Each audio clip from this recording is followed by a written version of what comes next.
हवेली एक राज की तरह खड़ी थी। यह हवेली, जो कभी रौनक और शानो शौकत का प्रतीक थी, अब एक भूतिया खंडहर बन चुकी थी। इसके हर कोने में एक अनकही कहानी छुपी हुई थी, जो समय के साथ धुंधली हो गई थी। खिड़कियों से झांकता चांदनी का उजाला धूल भरी जमीन पे लंबी परछाइयां बना रहा था। चांदनी की यह रोशनी, जो कभी इस हवेली को रोशन करती थी, अब इसे और भी डरावना बना रही थी। हर परछाई में एक रहस्य छुपा हुआ था, जो हवेली की दीवारों में गूंज रहा था। हर कदम पर हॉल में गूंज उस खामोशी को और गहरा रही थी, जो हवा में घुली हुई थी। यह खामोशी, जो कभी शांति का प्रतीक थी, अब एक भयानक सन्नाटा बन चुकी थी।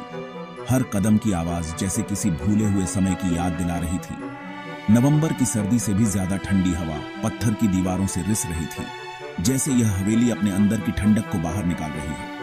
यह ठंडक, जो कभी आरामदायक थी, अब एक डरावनी सिहरन बन चुकी थी, जैसे भूली हुई त्रासदियों की फुसफुसाहट हो, अनकहे सच की गूंज हो। यह फुसफुसाहट, जो कभी कहानियों का हिस्सा थी, अब एक भयानक सच बन चुकी थी। हर गूंज जैसे किसी भूले हुए दर्द की याद दिला रही थी। अर्जुन इस बिखरती विरासत का वारिस अपनी रीढ़ की हड्डी में एक सिहरन महसूस कर रहा था। वह इस हवेली के हर कोने में छुपे हुए रहस्यों को महसूस कर सकता था।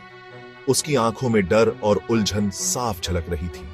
वो जवानी की दहलीज पर खड़ा था, लेकिन उसकी विरासत उसे एक श्राप की तरह लग रही थी। ये विरासत, जो कभी गर्व का प्रतीक थी, अब एक बोझ बन चुकी थी। अर्जुन के लिए यह हवेली एक भूतिया खंडहर से कम नहीं थी। उसके खानदान की ये शानो शौकत, उसके नाम का बोझ उसे घुटन दे रहा था। ये शानो शौकत, जो कभी उसकी पहचान थी, अब एक जंजीर बन चुकी थी। हर कोने में छुपी हुई धूल और जाले जैसे उसकी उलझनों का प्रतीक थे। यह विरासत तो रेत पर बनी हुई इमारत की तरह थी, जो कभी भी ढह सकती थी। यह इमारत, जो कभी मजबूती का प्रतीक थी, अब एक कमजोर ढांचा बन चुकी थी। इसकी नींव में दरारें थीं, जो उसे निगलने को तैयार थीं। यह दरारें, जो कभी मामूली थीं, अब एक भयानक सच बन चुकी थीं। अर्जुन के लिए यह हवेली एक भूतिया खंडहर से कम नहीं थी। एक याद, टूटे शीशे की तरह तेज, अचानक से सामने आई। छोटा अर्जुन बड़ी सीढ़ियों के साए में छुपा हुआ एक मंजर देख रहा था। उसके पिता, ताकत की मूरत, एक टूटे और गिड़गिड़ाते हुए आदमी के सामने खड़े थे। वो उसके चाचा थे, विराज। उनकी आवाज निराशा से भरी हुई थी। तुमने वादा किया था, हम भाई थे, ताकत के लिए कुर्बानी देनी पड़ती है, रिश्तेदारी की। याद धुंधली पड़ गई। अर्जुन के मुंह में एक कड़वाहट छोड़कर उसने उसे अपने मन के अंदर दबा दिया था, उसे झुठलाते हुए मजबूर वफादारी की परतों के नीचे दफन कर दिया था। लेकिन अतीत की फुसफुसाहट शांत होने को तैयार नहीं थी। उसकी मां, जिसके चेहरे पर सालों से छुपे हुए गम की लकीरें थीं, ने आखिरकार उसके शक को सही साबित कर दिया। सच्चाई बह निकली। विश्वासघात और धोखे की बाढ़ सी आ गई। उसके पिता, जो ताकत के भूखे थे, ने अपने ही भाई को फंसा दिया था, उसकी जगह हड़प ली थी और पूरी सत्ता पर कब्जा कर लिया था। अर्जुन सुनता रहा। उसके रगों में खून जमता जा रहा था। उसकी दुनिया हिल गई। उसकी जिंदगी की जानी पहचानी कहानी लाखों टुकड़ों में बिखर गई। उसे गुस्सा आया, एक गर्म और भस्म करने वाला गुस्सा, अपने पिता पर, अपनी माँ की चुप्पी पर, उस झूठ के जाल पर जिसने उन सबको जकड़ रखा था। सच्चाई का बोझ उस पर भारी पड़ रहा था, उसे अपनी विशालता से दबा रहा था। उसकी जिंदगी की नींव, उसकी पहचान एक झूठ पर टिकी हुई थी। वो किसी शानदार विरासत का वारिस नहीं, बल्कि एक जहरीले प्याले का उत्तराधिकारी था। राजगद्दी, जो कभी उसकी ख्वाहिश हुआ करती थी, अब उसके परिवार के पाप का प्रतीक लग रही थी। हवेली, जो कभी उसके परिवार की ताकत का प्रतीक थी, अब उसे एक जेल की तरह लग रही थी। उसकी दीवारें उस पर सिकुड़ रही थी। उसे भागना था, अपने अतीत की घुटन भरी पकड़ से मुक्त होना था। वो इस धोखे की विरासत का हिस्सा नहीं बनेगा। भाग 5, धोखे से फरार। रात की आड़ में मैं भाग गया। वो अपनी विरासत की चकाचौंध, अपने नाम का बोझ, अपने पिता की जहरीली विरासत को पीछे छोड़कर चला गया। मैं अनजान रास्तों पर चल पड़ा, अपने साथ सिर्फ कड़वी सच्चाई और मुक्ति की एक किरण लिए हुए। रात उसका लिबास थी, जंगल उसकी पनाहगाह। हवेली से दूर उठाया गया मेरा हर कदम आजादी की तरफ, प्रायश्चित की तरफ एक कदम था। लेकिन वो जानता था, एक भयानक यकीन के साथ, कि उसका भागना तो बस शुरुआत थी। मेरे अतीत के साए लंबे थे और मैं अपनी किस्मत से हमेशा के लिए नहीं भाग सकता था। भाग 6 आजादी की कीमत। यह कहानी एक ऐसे व्यक्ति की है जिसने अपनी आजादी के लिए बहुत कुछ खोया। उसे जल्द ही एहसास हो गया कि आजादी की एक कीमत होती है। यह एहसास उसके जीवन को हमेशा के लिए बदलने वाला था। उसके पिता का नुफूज हवेली की दीवारों से कहीं आगे तक था। वह एक शक्तिशाली व्यक्ति था जिसकी पकड़ समाज के हर कोने में थी। उसके विश्वासघात की फुसफुसाहट उसका पीछा एक श्राप की तरह कर रही थी। हर कोने में उसे अपने खिलाफ साजिशें नजर आती थीं। उसका पीछा किया जा रहा था न सिर्फ उसके पिता के आदमियों द्वारा, बल्कि उन अफवाहों द्वारा जो उसे गद्दार, पागल बताती थीं। वह हर समय डर के साये में जी रहा था। वो एक भगोड़े की जिंदगी जी रहा था, लगातार पीछे मुड़कर देख रहा था, किसी पर भरोसा नहीं कर रहा था। हर चेहरा उसे एक दुश्मन की तरह लगता था। उसने समाज के किनारे पर रहना सीख लिया। उसका अतीत उस जिंदगी की याद दिलाता रहा जिसे उसने पीछे छोड़ दिया था।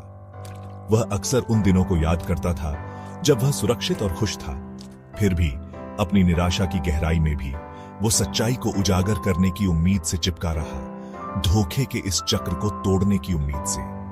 उसे विश्वास था कि एक दिन वह अपनी आजादी की असली कीमत समझ पाएगा और एक नई शुरुआत कर पाएगा। भाग 7 परछाइयों की विरासत।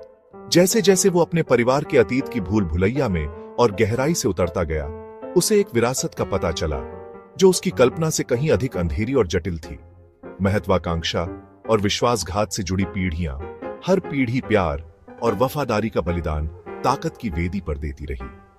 उसे पता चला कि उसके पिता धोखे के जनक नहीं थे, बल्कि एक बहुत बड़े खेल में बस एक और मोहरा थे।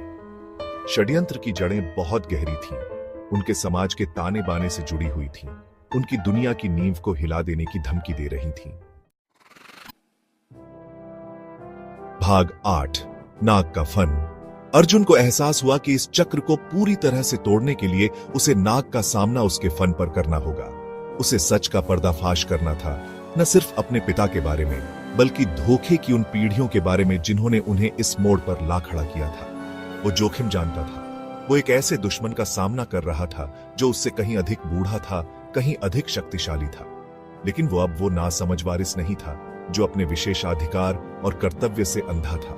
उसने अपने परिवार के अतीत के अथाह कुएं में झांका था और सच्चाई की आग में तपकर बाहर निकला था। वो लड़ने के लिए तैयार था। भाग 9 एक सिंहासन जो खाली रहा। वो एक दौराहे पर खड़ा था। पीढ़ियों का बोझ उसके कंधों पर था। उसकी आंखों में अनिश्चितता और दिल में एक अजीब सी बेचैनी थी। उसे समझ नहीं आ रहा था कि किस दिशा में कदम बढ़ाए। एक रास्ता वापस सिंहासन की ओर जाता था, अपने जन्म सिद्ध अधिकार का दावा करने के लिए, अपने पूर्वजों जैसी बेरहमी से राज करने के लिए। यह रास्ता उसे शक्ति और वैभव की ओर ले जाता, लेकिन साथ ही साथ उसे उन काले साये में भी धकेल देता जो उसके पूर्वजों ने छोड़े थे। दूसरा रास्ता अनजान रास्तों में ले जाता था, एक ऐसी जिंदगी जो सत्ता के उन्हीं ढांचों को ध्वस्त करने के लिए समर्पित थी जिन्होंने उसके परिवार को पीढ़ियों से भ्रष्ट किया था। यह रास्ता कठिन था, लेकिन यह उसे सच्चाई और न्याय की ओर ले जाता। उसका फैसला न सिर्फ उसकी किस्मत तय करेगा, बल्कि उसके वंश और शायद उसकी पूरी दुनिया की किस्मत भी। यह एक ऐसा फैसला था जो उसकी आत्मा की गहराइयों से निकला था और उसे अपने दिल की आवाज सुननी थी। भारी मन से लेकिन दृढ़ इरादे के साथ उसने अपना रास्ता चुना।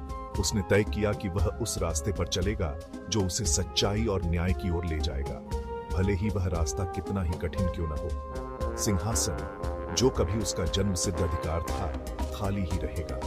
वह जानता था कि यह फैसला आसान नहीं था, लेकिन यह सही था। वो लड़ेगा ताकत के लिए नहीं, बल्कि सच्चाई के लिए। वह जानता था कि यह लड़ाई सिर्फ बाहरी नहीं, बल्कि आंतरिक भी थी। उसे अपने भीतर के डर और संदेह से भी लड़ना था। उसकी आत्मा के लिए और उसके वंश की आत्मा के लिए जंग अभी शुरू हुई थी। यह एक ऐसी जंग थी जो उसे न केवल अपने परिवार के इतिहास से, बल्कि अपने खुद के अस्तित्व से भी लड़नी थी। यह उसकी कहानी की शुरुआत थी और वह जानता था कि उसे हर कदम पर अपने दिल की सुननी